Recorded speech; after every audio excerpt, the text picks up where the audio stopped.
निज उपदेश राधा स्वामी। सूरत की ताकत और शक्ति निहायत है, यानी यही सूरत जो कि सच्चे मालिक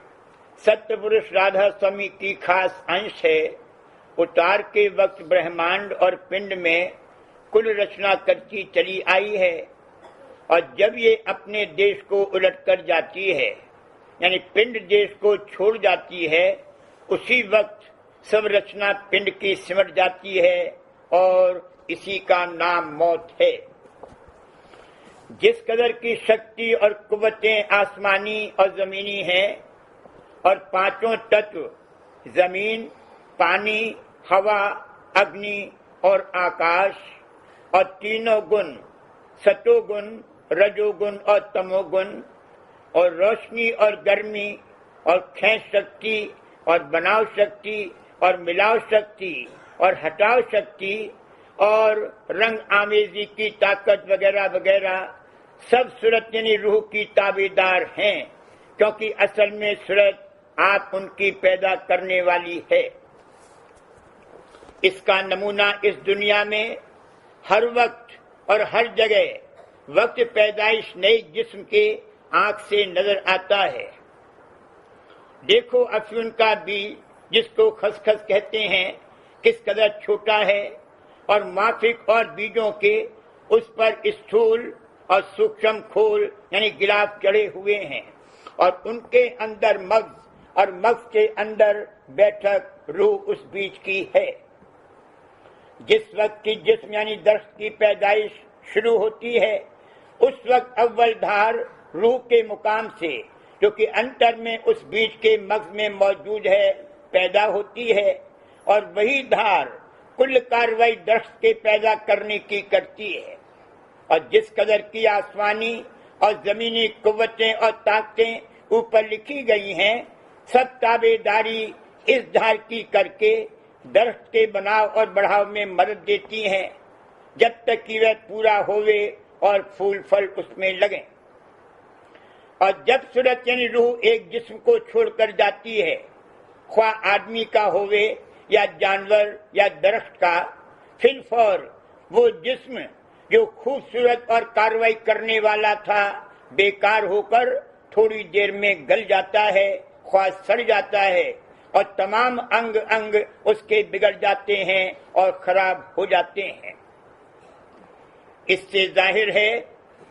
कि वो ताकतें और कुव्वतें और तत्व और गुण और रोशनी और हवा और गर्मी जो रूह की मौजूदगी में उस जिस्म यानी देह की कार्रवाई में मदद देते रहे हैं,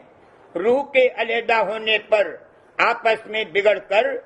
उस जिस्म को खराब और बर्बाद कर देते हैं। यानी सब कार्रवाई तत्व और गुण और शक्ति और कुव्वतों की रूह के हुक्म से थी, और जब वह जुदा हो गई तब यह भी बेकार हो गए और जिस्म यानी देह जो इनकी ताकतों से खेला हुआ था, खराब और टुकड़े टुकड़े होकर हर एक अज्जा उसके रफ्ता रफ्ता अपने अपने असल में मिल गए। जब सूरत या रूह की ऐसी ताकत और हुकूमत हर एक पिंड में है और ये सत्य पुरुष राधा स्वामी की अंश है, फिर इसके भंडार और खजाने की ताकत और हुकूमत का, जिसके घेर के थोड़े हिस्से में कुल रचना है, क्या अनुमान और कयास किया जावे। वही भंडार कुल मालिक और कुल का हाकिम और कुल का कर्ता और ऐन चैतन्य और आनंद स्वरूप है, और जो कि कुल रचना उसके अंशों की ताकत से जारी है और कायम है। फिर वही भंडार असली सत्य है और सब पसारा उसके और उसकी अंशों के आश्रय ठहरा हुआ है। असल में उस पसारे का रूप ठहराव नहीं है, इस वास्ते वो भंडार या उसकी अंश यानी सत्य पुरुष राधा स्वामी और सूरत प्रीत करने के लायक हैं और उसमें प्रीत करने से सदा का निर्मल आनंद मिलेगा। जो कोई पसारे के रूपों में प्रीत करेगा, तो जब जब उन रूपों का नाश या अभाव होगा, तब तब दुख और क्लेश पावेगा। इस वास्ते मुनासिब है कि पसारे के रूपों में साधारण और वाजबी प्रीत वास्ते गुजारे के इस दुनिया में और काम लेने के इस देह से करना चाहिए, और सच्ची और असली प्रीत राधा स्वामी के चरणों में करना लाजिम है।